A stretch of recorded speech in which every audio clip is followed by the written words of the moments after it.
ओ राधा राधा, मैं तुमसे नहीं बोलने वाली। क्यों राधा, आज मेरे साथ खेलने नहीं चलोगी? मैं तो चली अपने सखियों के संग, समझे छलिया।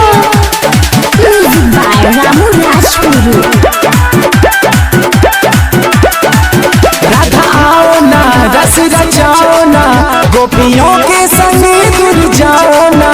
जा छोड़, मैं बिल्कुल नहीं आने वाली, समझे? राधा आओ ना, रस रचाओ ना, गोपियों के संग दूर जाओ ना।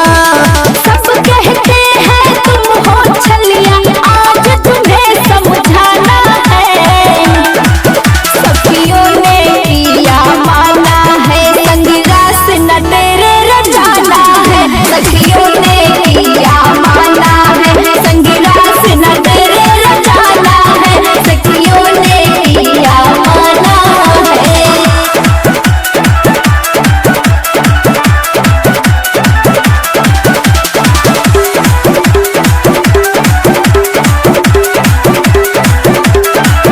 आज जी भर के बंसी बजाऊंगा, रानी में तुमको नचाऊंगा।